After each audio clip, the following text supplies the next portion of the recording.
俄罗斯正式打破黑海停火协议，发动1个月以来最大规模导弹和无人机空袭。波兰警告特朗普不要承认俄占乌领土的主权。停火无下文，为换和平，乌克兰再提矿产协议。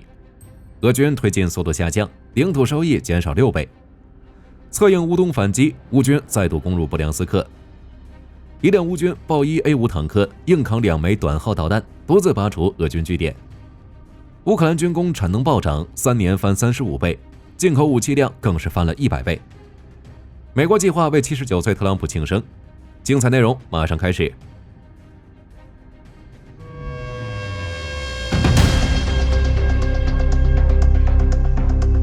英法两国国防参谋长访问基辅，讨论向乌克兰部署军事特遣队的细节，但这触碰了俄罗斯的底线。于是，在4月6日对乌克兰发动了近1个月以来最大规模的导弹和无人机空袭。综合战争研究所和乌总参谋部的报告显示，4月6日，俄军共发射8枚口径海基巡航导弹，9枚 KH-101-55空基巡航导弹，6枚伊斯坎德尔 M 弹道导弹，以及109架自杀式无人机，攻向了乌克兰各州各地区。虽然乌克兰防空部队成功拦截了其中的6枚口径、6枚 KH-101-55、1枚伊斯坎德尔 M 和93架自杀式无人机，但仍有10枚导弹和16架自杀式无人机突防成功。已有的一些消息显示，5枚伊斯坎德尔 M 弹道导弹袭向了基辅，导致当地3个区域受损严重。俄方散播消息称，击中的是乌克兰的炮兵基地，但基辅直接发出图反驳，俄军打中的是乌克兰国际广播台的办公大楼。对于俄军的空袭，乌克兰空军发言人尤里伊特纳上校报告说，俄军正在通过不同的打击方案来测试如何最大限度突破乌军防空网。而作为这些测试的一部分，泽连斯基称，俄罗斯故意拖延同意黑海停火协议的时间，通过其在黑海的海军舰艇对乌克兰进行导弹袭击测试。泽连斯基强调，此次袭击是俄方撕毁停火协议的最新证据，俄方不想要真正的和平。另外，受俄罗斯大规模导弹袭击乌克兰影响，波兰武装部队作战司令部发布声明称，波兰空军和地面防空部队已经进入全面警戒状态。反观乌军，自答应空中停火30天后，就没有主动打击过俄军能源和民用设施，打击目标全部对准了俄军的军事目标。如4月5日，乌军袭击了俄罗斯萨兰斯克的光纤工厂和萨马拉州的炸药厂。4月6日凌晨，又出动无人机袭击了罗斯托夫机场以及沃罗涅日、别尔哥罗德等多个州，具体损失有待澄清。不过，乌军总司令希尔斯基表示，他们已经将射程超过20公里的光纤无人机投入前线作战，并进一步透露，仅在3月份，乌军无人机就击中了超过77000个俄军目标，比2月份增加10%，创造了新的纪录。值得注意的是，由于特朗普团队对俄罗斯的偏袒，波兰总理图斯克的乌克兰问题顾问帕维尔·科瓦尔4月6日警告特朗普，承认俄罗斯对克里米亚、卢甘斯克、顿涅茨克、赫尔松和扎波罗热的主权将是一个历史错误。他在接受《金融时报》采访时强调，此举将成为所有中欧国家的红线。如果让俄罗斯如愿以偿，俄罗斯就有可能会通过军事力量恢复曾经的俄罗斯帝国。但科瓦尔表示，他相信特朗普最终不会允许俄罗斯合法控制乌克兰领土，而是会承认俄罗斯的持续威胁，也不会剥夺美国公司投资乌克兰战后重建的机会，以及拒绝向乌克兰及其欧洲盟友提供安全保障。从科瓦尔的言论，我们不难看出其态度十分乐观。但就火力军而言，特朗普自上任后就没有对俄罗斯进行过任何实质性施压。如之前特朗普说，俄罗斯若是不停火，就会对其石油进行2级制裁。但现在俄罗斯确实没停火，也没见美国有什么动作，反而将俄罗斯排除在了美国关税清单之外，更是为免除俄罗斯关税寻找了多个借口。反观对乌克兰的态度，美国极限施压，那份矿产协议估计是个国家领导人应该都不会同意吧。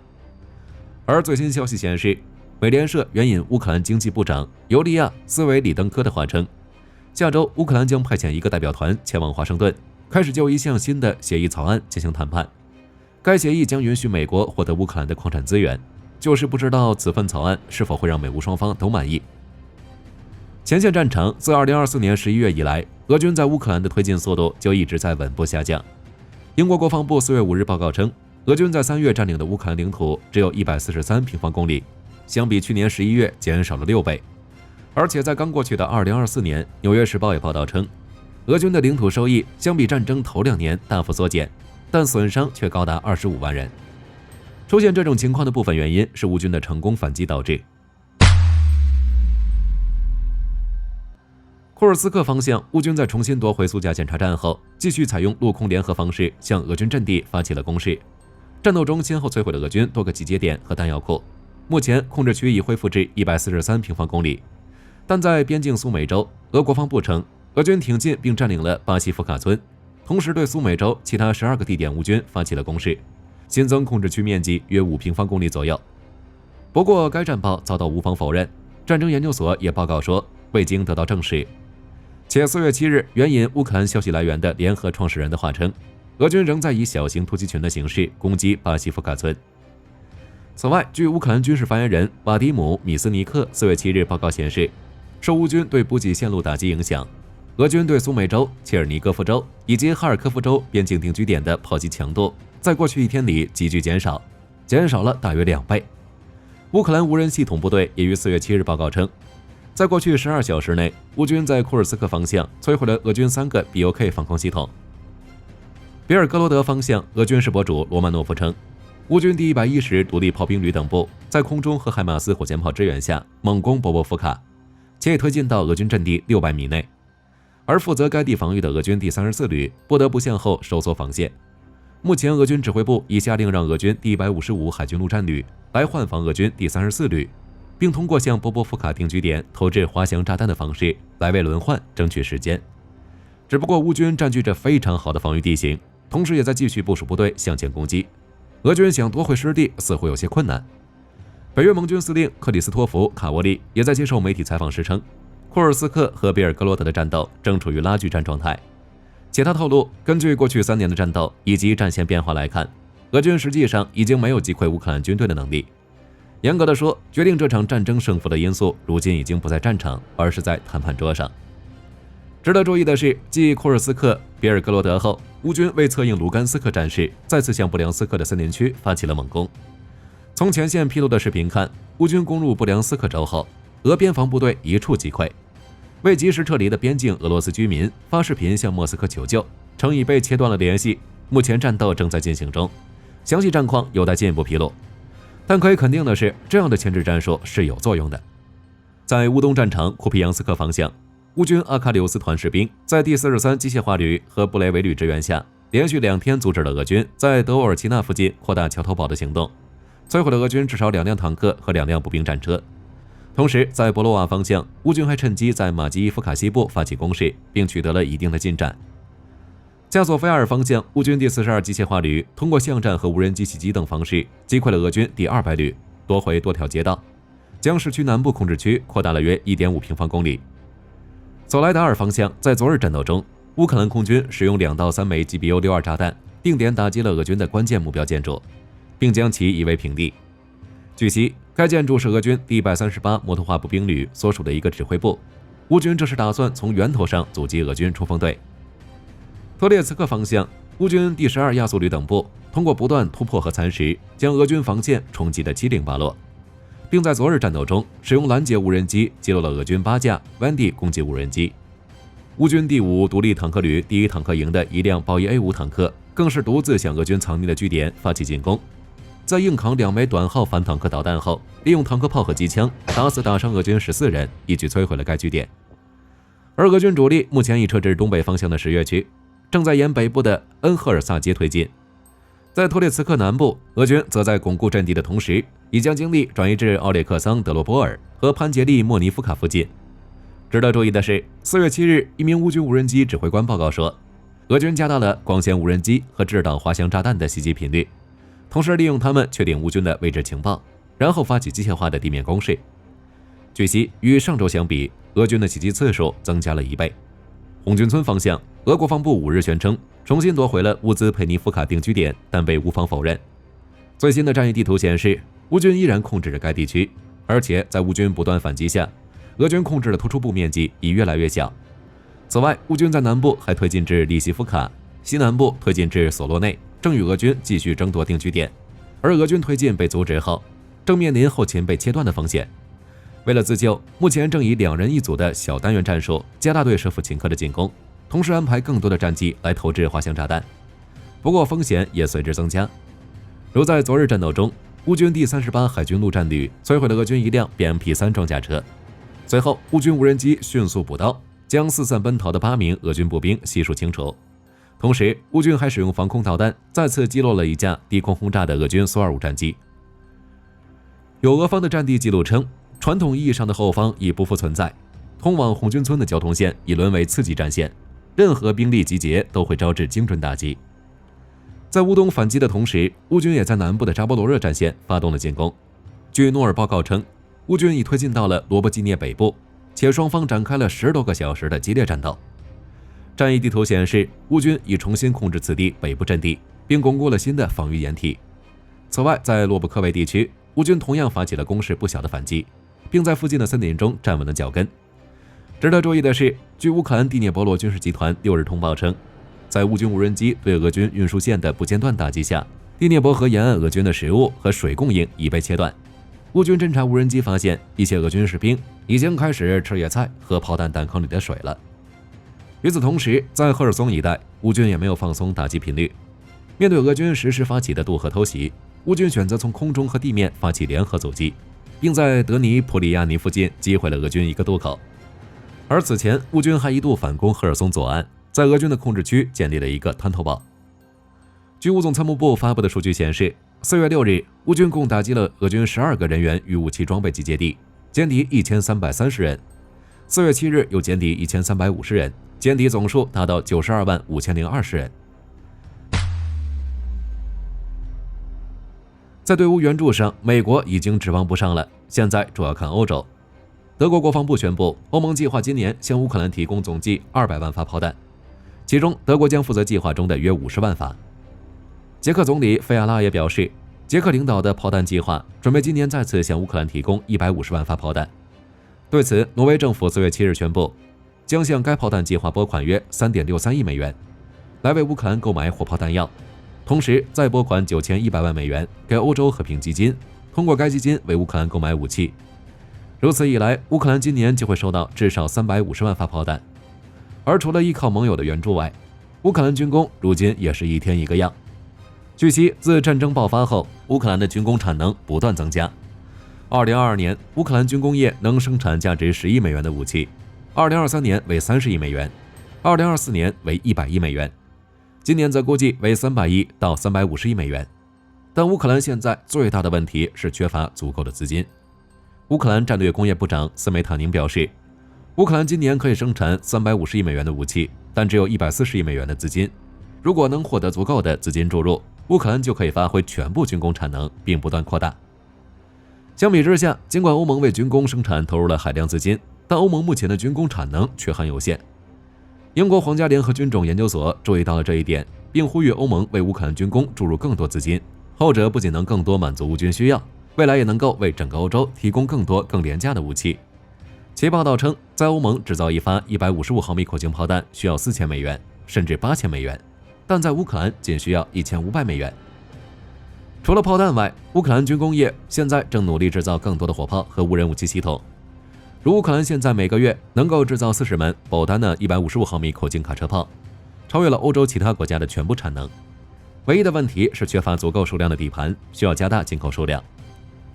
至于乌克兰自己购买武器方面，斯德哥尔摩国际和平研究所发布的报告显示，乌克兰现在位居全球武器进口榜榜首。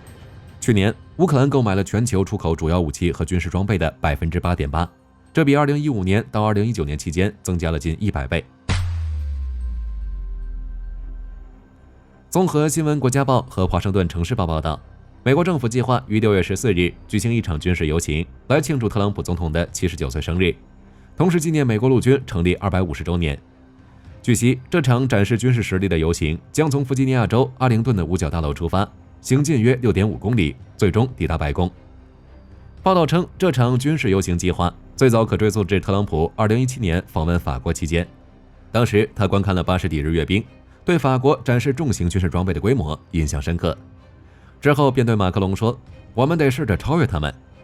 ”2018年时，特朗普曾试着推动举行，但据美联社报道，当时国防部估算，这一活动费用高达9200万美元，加上筹备进度缓慢，最终未能成行。截至目前，五角大楼尚未公布本次游行的具体细节。不过，此类活动可能由负责总统就职典礼和国葬等重大仪式的陆军指挥部主导筹划。届时，美国陆军、海军、空军、太空军、海军陆战队和海岸防卫队以及多个联邦机构与地方政府都将密切协调配合行动。